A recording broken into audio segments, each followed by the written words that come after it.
ಹೊಸ ಪರಿವರ್ತನೆ ಶಿಕ್ಷಣ ಕ್ಷೇತ್ರದಲ್ಲಿ ಆಗ್ತಕ್ಕಂಥದ್ದು. ಆಗ ಹೊಸದಾಗಿ ಬಹಳಷ್ಟು ಜನರಿಗೆ ಇಂಜಿನಿಯರಿಂಗ್ ಕಾಲೇಜ್ಗಳನ್ನು ಕೊಟ್ಟರು ಪ್ರೈವೇಟಲ್ಲಿ. ಈಗೇನು ನಮ್ಮ ರಾಜ್ಯದಲ್ಲಿ ಸಾಕಷ್ಟು ಇಂಜಿನಿಯರಿಂಗ್ ಕಾಲೇಜಸ್ಗಳಿದ್ದಾವೆ.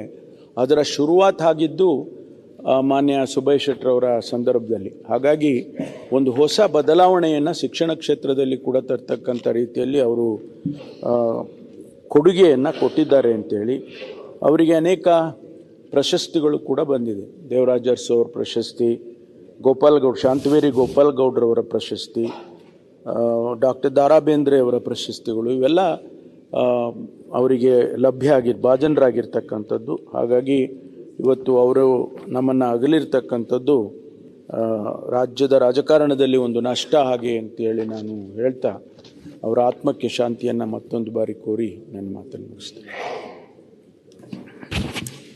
ಸನ್ಮಾನ್ಯ ಅಧ್ಯಕ್ಷರೇ, ರಾಜ್ಯದ ಮಾಜಿ ಸಚಿವರಾದಂಥ ಸುಭಾಷ್ ಶೆಟ್ಟಿಯವರ ನಿಧನ ಹೊಂದಿರತಕ್ಕಂಥದ್ದು ನಮ್ಮೆಲ್ಲರಿಗೂ ನೋವಿನ ಸಂಗತಿ. ತಾವೀಗಾಗಲೇ ಹೇಳಿದ್ದೀರ ಸುಭಾಷ್ ಶೆಟ್ಟಿಯವರ ಬಗ್ಗೆ. ಅವರು ತಮ್ಮ ಜಿಲ್ಲೆಯವರು. ಭೂ ಸುಧಾರಣಾ ಕಾಯ್ದೆ ಬಗ್ಗೆ ಭಾಳ ಆ ಜಿಲ್ಲೆಯಲ್ಲಿ ಹೋರಾಟ ಮಾಡಿ ಬಡವರಿಗೆ ನ್ಯಾಯ ಕೊಡಿಸುವಂಥ ಕೆಲಸವನ್ನು ಮಾಡಿದ್ದಾರೆ.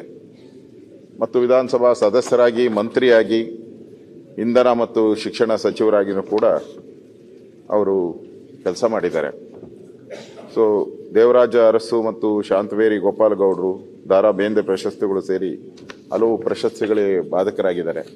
ನಾನು ಕೆಲವಾರು 3-4 ಬಾರಿ ಭೇಟಿ ಮಾಡಿದ್ದೀನಿ ಅವ್ರ ಜೊತೆ. ಬೇರೆ ಬೇರೆ ಸಂದರ್ಭದಲ್ಲಿ ಭೇಟಿ ಮಾಡಿ ಮಾತಾಡಿದಾಗ ಭಾಳ ಸಿಂಪಲ್ ಮನುಷ್ಯ ಮತ್ತು ಸರಳ, ನಿರ್ಗಳವಾಗಿ ಮಾತಾಡುವಂಥ ಒಂದು ಚಾಕಚಕ್ಯತೆ ಇವೆಲ್ಲನೂ ಕೂಡ ಅವರಲ್ಲಿ ಇತ್ತು.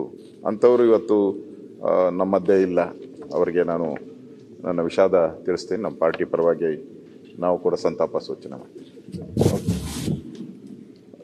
ಮೃತರ ಗೌರವ 1 ನಿಮಿಷ ಮೌನ ಆಚರಿಸಬೇಕು ಕೊಡ್ತೇನೆ.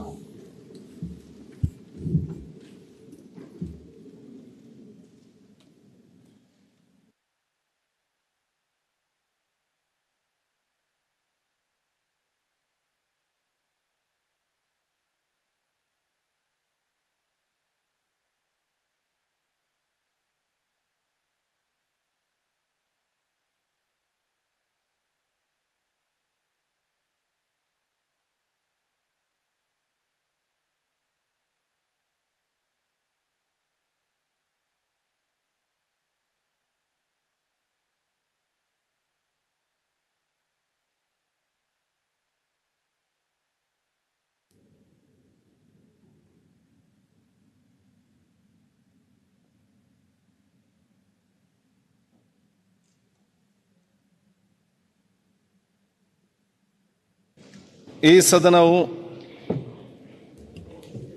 ಅಂಗೀಕರಿಸಿದ ಸಂತಾಪ ಸೂಚನೆ ನಿರ್ಣಯದ ಪ್ರತಿಯನ್ನು ಮೃತರ ಕುಟುಂಬಕ್ಕೆ ಕಳಿಸಲಾಗುವುದು.